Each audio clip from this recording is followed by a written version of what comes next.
would later become Caesar Augustus, and Mark Antony versus Brutus and Cassius, the murderers of Julius Caesar. And I know you're going, why are you telling me this? You need to know. Because what happened is they avenged the murder of Octavian's adopted father, and that eventually Augustus becomes Caesar of the whole world, which means that Rome ceases to become a republic and becomes an empire there. So they're really proud of that, and they're really Roman. They're really Roman, real Roman, because they're there. And so another thing that Octavian does is he gives veterans from both sides of the battle lands there so that they could settle Philippi, and they recreate it into a really Roman place. So they called themselves a small Rome, but really what they were, was just sort of a hyper-patriotic.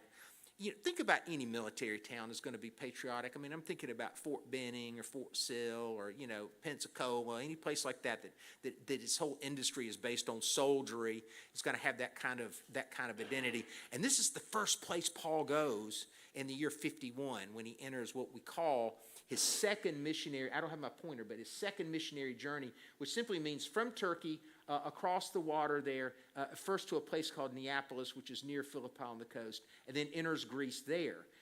It's different up there. This is not Mykonos, Greece. Okay, this is not Jimmy Tracy, Greece. This is more Bulgaria, Greece, and it's very military. It's very European, I would say, very Balkan.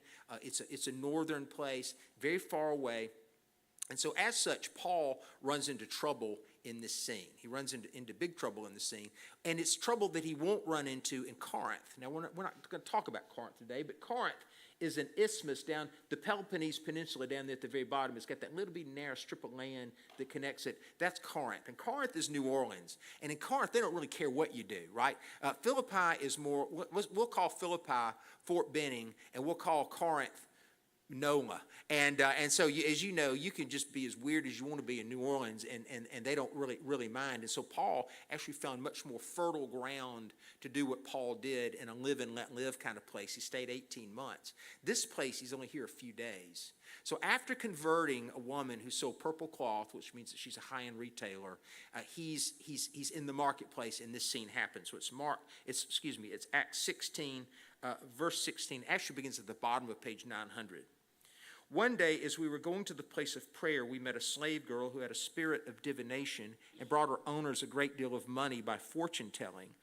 And while she followed Paul and us, she would cry out, "These men are slaves of the Most High God, who proclaim to you a way of salvation." And she kept doing this for many days. But Paul, very much annoyed, turned and said to the spirit, "I order you in the name of Jesus Christ to come out of her." And it came out that very hour.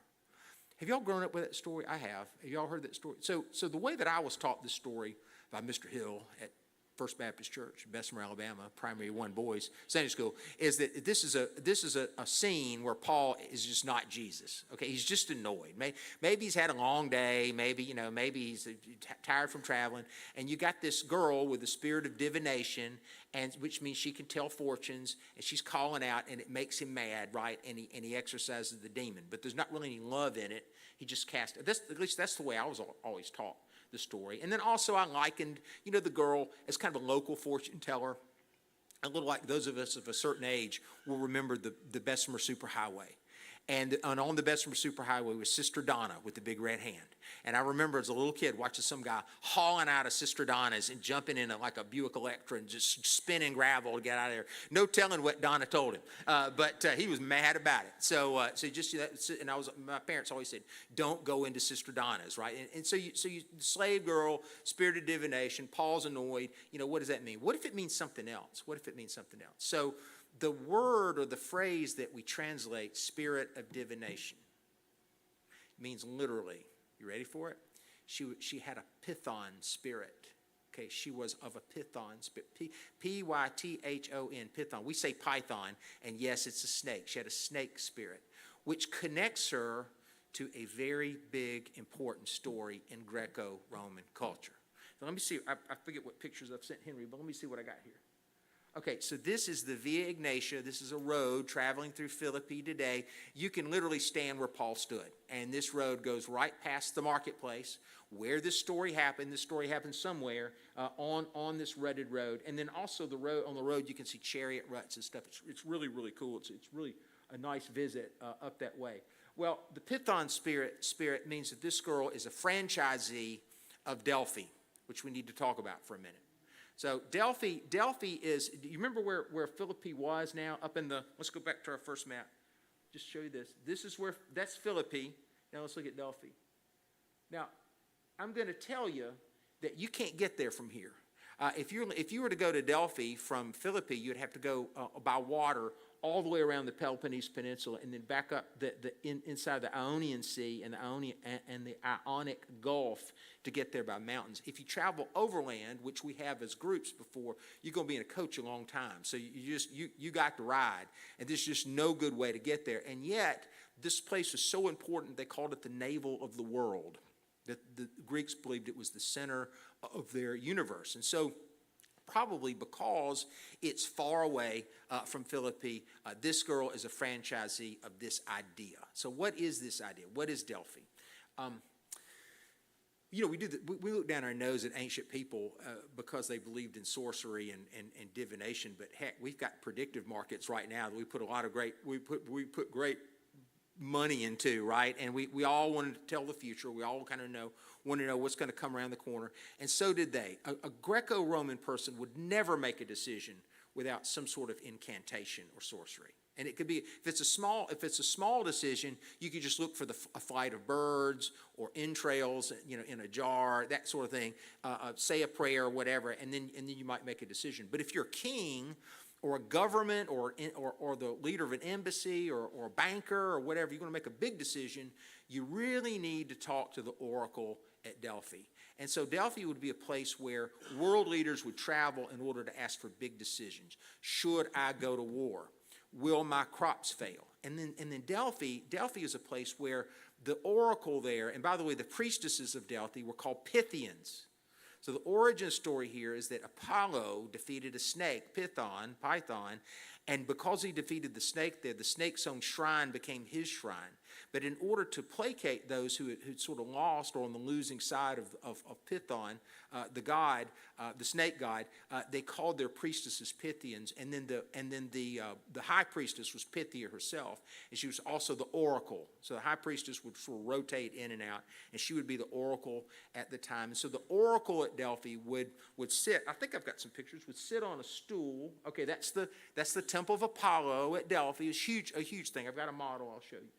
She would literally sit on this stool, and what they believed is that Apollo would speak to her from a statue on the roof, a representation of Apollo, and he would speak to her. And so you would ask the question, and she would answer the question. And what's crazy about this is the stool sits over, this story gets wild, sits over a crack in the earth, and biblical archaeologists in the last century dug around down there and found, indeed, petroleum-infused limestone, which means that she's basically sitting on some sort of methane or acetylene or something. In other words, it's a little akin to sniffing glue. And so basically, I know, right? So you've got a whacked out witch sitting on a stool, breathing fumes. And what it would do, I know this story gets weirder and weirder when you think about it. I mean, people paid big money for this. What you do is you put down your money, you make a sacrifice, and then you go ask the oracle question. And because she's high, she'll go, and they would think that's Apollo's voice because her voice is all distorted, and it's really scary, but intentionally ambiguous. So does anybody remember playing with an 8-ball when they were kids? They had a little thing that said, "Does she like me?" Perhaps. And so this is exactly the kind of answer that you would get. Should I go to war with Sparta? Could be. And it would just be some sort of nothing burger kind of answer. And then you go to war with Sparta and you lose, and then you go back and you have to pay again, and you say, "I thought you told me to go to war with Sparta," and they say, "You didn't ask about the ships." I mean, it would just be one of these and so going to Delphi, literally that's the temple. That's a model of the temple. The thing was huge, and all the way on all these little buildings on the way up are treasuries, which are sort of showcases of all the local city-states and what they could do, but they were also places to lend you money. So basically, you've got an ATM machine to get up there. Right? And Delphi was a huge business. You could say that their whole culture, right, is bound to this idea that Apollo will tell them the future. It's basically all on Apollo. And so to say that the girl in Philippi had a Python spirit means that she worked for Apollo. And Paul is very much annoyed. Now, that the phrase very much annoyed really should be translated, he's disgusted. But I think because we call it a slave girl with a spirit of divination, it appears that Paul is angry with the girl. In reality, what it is, he's disgusted with what they're resting their hopes and their fears and their dreams on. He's disgusted with what they've rested their entire civilization on, which is a lie. It's a statue, and it's a shell game. It's a game. Another thing that I think that makes this story a little more readable, if we know that she has a Python spirit, is that it's a little akin to Jesus and Peter in Caesarea Philippi. And Jesus says, "Who do people say that I am?" And so the disciples say, "Well, some say John the Baptist, other Elijah." And then Peter goes, "You're the Messiah." And Jesus goes, "That's right, Peter, you're a smart one. Now let me tell you what's going to happen to me as the Messiah. I'm going to be killed, and then I'll rise again, and then it'll all be okay." And Peter takes Jesus aside and says, and he rebukes him. He uses the same words that Jesus uses for the demons. And he rebukes rebukes Jesus for saying that thing about the cross.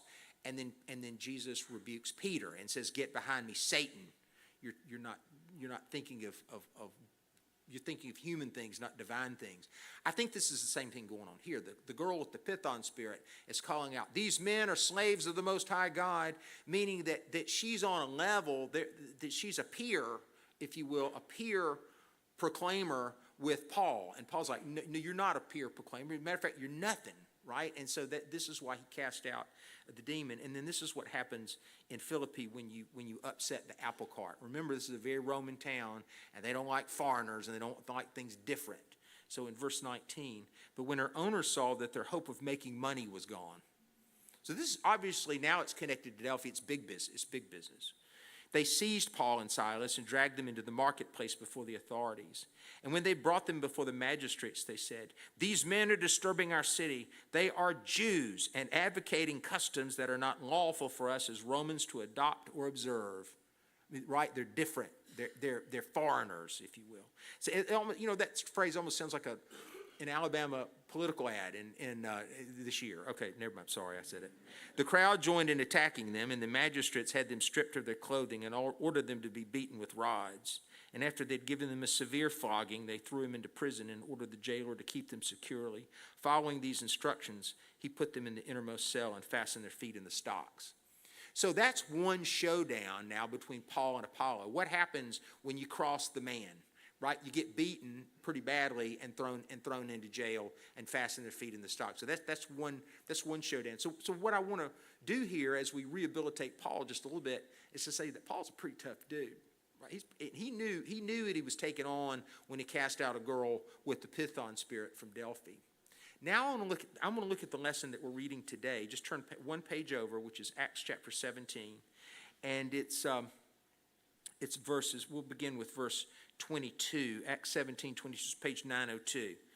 Now, we are reading this passage today in church, and what you can't do with a sermon, what you can do with a Sunday school lesson, is you can expand a little bit. You can talk about things a little bit more, with a little bit more background. And I realize within a sermon, you've only got a short amount of time to make one point. So if you haven't been to church yet, I'm not going to tell you everything that you're going to hear, but I do want you to know that Paul's scene here in Athens is not a leisurely debate.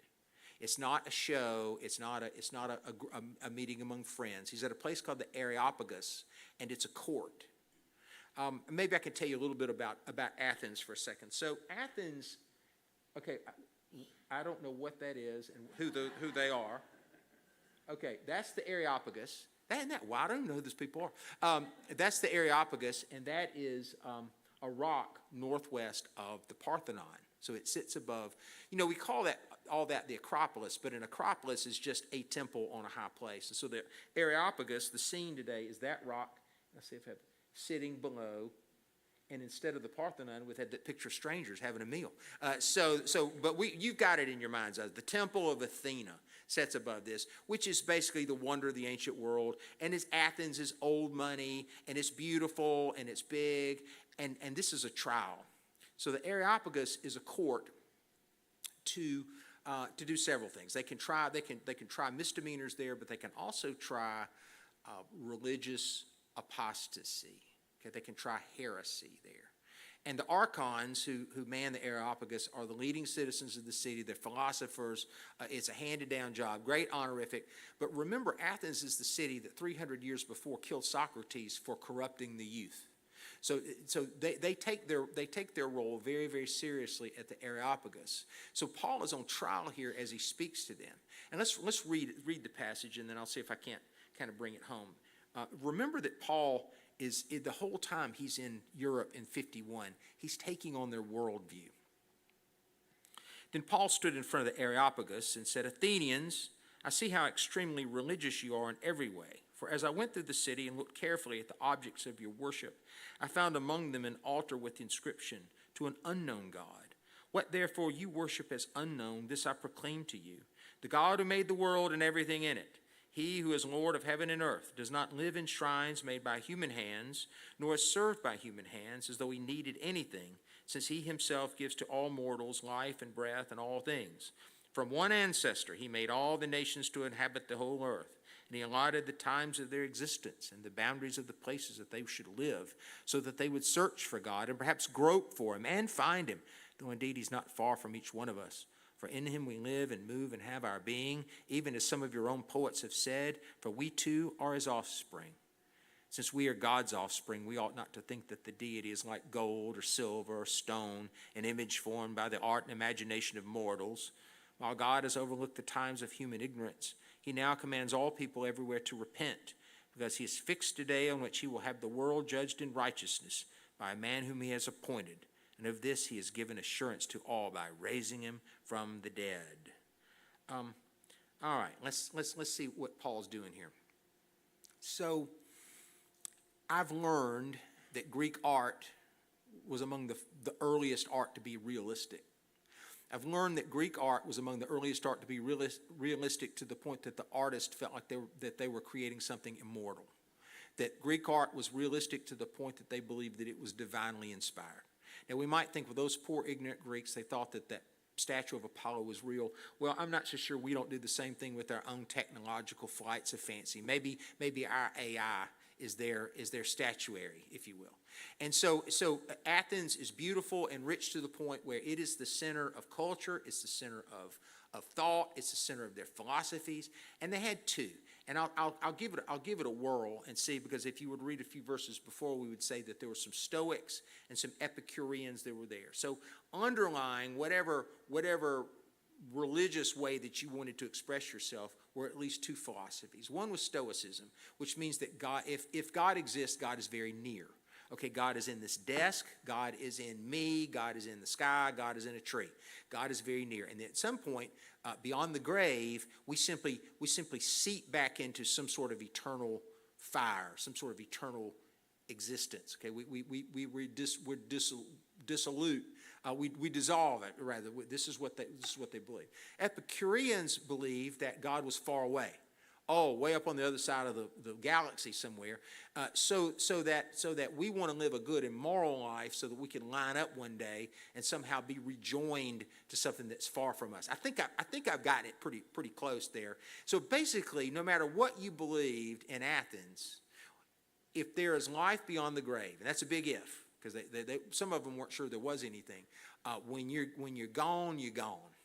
And so what would happen is you might become a ghost. That's about the best you could hope for. Become a ghost and live in some sort of shadowland and just sort of kind of be shady and move around. And I'll say some more about that in the sermon. But that is, I just distilled Greek thought.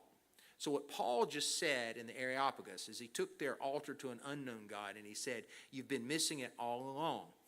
This is real, and we're proven by the resurrection to the dead. So I want you to pay attention to what Paul does. If you read anything about Paul or read anything by Paul, he doesn't tell stories of Jesus. He doesn't talk about the Sea of Galilee. He doesn't talk about the feeding of the multitudes. He doesn't talk about the moral teachings. He doesn't talk about the parables. What Paul talks about again and again and again and again is resurrection. That's it. It's what changed the world. There's a scene in Acts chapter 6 where Paul is watching people kill a man named Stephen with rocks. And he actually holds their coats. He's outside the Damascus gate in Jerusalem.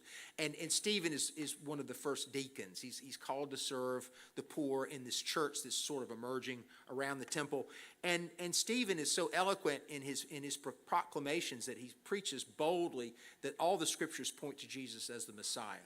So that the point that the same men who killed Jesus, and remember, if you're going to preach in the precinct of the temple in Jerusalem, the place of crucifixion is still right there. They didn't just kill Jesus as a one-off. The carrion birds are circling that place. It's a place where they do you in. So you have to preach at great risk. And Stephen did boldly, and so Paul, his name was Saul and Paul, by the way. He didn't change his name. It's just that Acts uses that as a literary reference to the change. Saul holds their coats while they kill a man. But I like to say that Saul, this was the beginning of Saul's conversion. The seeds were sown of Paul's conversion here. So what happens? He's watching Stephen die. But he dies with freedom, which is something Paul doesn't have. Saul doesn't have. He's freedom. Stephen is from away, like Paul. He has a prep school education like Paul. He's resourced like Paul. But Stephen is free. He's free to die right. And so Paul, he can't quite get his mind around what just happened to him. But why did Stephen die so well? Then you go to Acts chapter 9, and Paul is knocked off his horse. Bright light. Saul, Saul, why are you persecuting me? Voice in heaven. Now, I think it's common for us to think that Paul was converted because the light and the voice. If you look at the way that Paul preaches, which is he's a one-trick pony, resurrection, resurrection, resurrection. He's converted because he meets Jesus in resurrected form, and he realizes this is how it works. In other words, resurrection means we keep going as us. That's huge. Now look, for the whole Greco-Roman cosmology, philosophies, religion, all that stuff, if you keep going, this is what they would say. If, that's a big if, you're just going to be a shadow of something, right? But Paul realized on the road to Damascus, finally, everything he'd ever learned, every scripture, every prophet, every event, the empty tomb, the voice on the road to Damascus, Stephen's bravery, he realized that resurrection changes everything. We keep going as us. Now, what you don't have time to do in a sermon, which I'm going to do right now, is to tell you that Paul was also artfully, and this is a great speech, right? He's also artfully taken on Apollo. So in the Greek world, they had plays to tell you how things worked. Plays would tell you where ethics come from. Plays would tell you why the world is the way that it is. And there's a trilogy written about 300 or so years before Jesus called the Oresteia, and it's about Orestes, who is a famous character in Greek mythology. And because it's a Greek tragedy, Orestes, does something that everybody does in a Greek tragedy, that he kills his mother by accident, which I wouldn't add in a sermon because it's Mother's Day, right? But he didn't mean to. But the fact of the matter is, he kills his mother by accident. And so the Furies, who represent retributive justice. Remember, all these plays kind of tell you how the world works. The Furies, remember the Furies? The Furies, right? They follow him everywhere, and they want to kill him, and they're just wailing on him, and it's just terrible. So that Orestes, in the third play called the Eumenides, he goes to Delphi. It's all back to Delphi. Look, Paul knows exactly what he's doing when he's speaking to the Areopagus. Okay, he's taking on Apollo. So Orestes, in this third play of the Oresteia, he goes to Apollo and he asks for Apollo to defend him at the Areopagus against the Furies, to defend him for his life. Apollo becomes his defense attorney. So Apollo, standing at the Areopagus, and by the way, they all know it. They all know this story. Everybody knows this story. This is his defense of Orestes. He says this to the Areopagus. Yea, many a plan that can unbind the chain, but when the thirsty dust sucks up a man's blood, once shed in death, he shall arise no more. No chant nor charm for this my father Zeus hath wrought. All else there is he molds and shifts at will. No scant of strength nor breath, whate'er he do. In other words, Apollo's defense is, hey, don't kill him, because when you kill him, he gone, okay? He didn't come back. And what Apollo is saying here at the Areopagus, the same place, he's saying Apollo is rot, okay? None of it is real. We keep going as us. It's resurrection, resurrection, resurrection, resurrection. This is how Paul changed the world. This is how Paul filled the hole. You know, if we know that we keep going as us, then we're going to do certain things. I didn't say this in the sermon, but I'll say it now. If we know that we keep going as us, then we're going to take care of the body that we've been given. I mean, we're going to exercise. Our bodies become temples of the Holy Spirit. It's going to inform how we treat other people, but it's going to inform how we treat ourselves, right? If we keep going as us, we can enjoy the life that we're given today. You know, if we're merely, and we all know Christians are like this, who pervert this message. If we just got our nose stuck in a Bible so that we can go to heaven one day and get away from this, right? We just want to go to heaven one day and put it all down, then we're not really living fully and faithfully a resurrection life. A resurrection life says that, wait a minute, I'm a miracle right now. I'm not supposed to exist. I said this briefly in the sermon, but statistically, we're not supposed to be here. So the fact that our lives are a miracle today means that when we die, God's going to give us simply another miracle. You know, if I just don't understand how it works. Well, guess what? I don't understand how we work right now because the physics of it and the chemistry of it and the gravity of it and the chances of it. And so we are such an improbability in this very life. What Paul is recognizing is the resurrection proves that God gave us one life here and he's going to give us another life here, and we're going to be the same one because God delights in you and me. Our personalities, our hopes, our fears, our dreams. And so what it does, then it begins to inform our ethics. And it creates them into a community of people who take care of each other. And as the church began to grow, and it did grow, especially in times like pandemics, when they stayed behind and took care of people, the Christian witness became, wait a minute, we're different than our neighbors in that we give our bodies value and we give other bodies value as well. And this is how Paul takes on Apollo and wins. Now, that's a pretty compelling dude when you think of it that way, as opposed to a cranky little, tent maker stuck off in the big city. All right, I'm going to turn this off and see if you've got any questions, any thoughts. Does this kick off anything?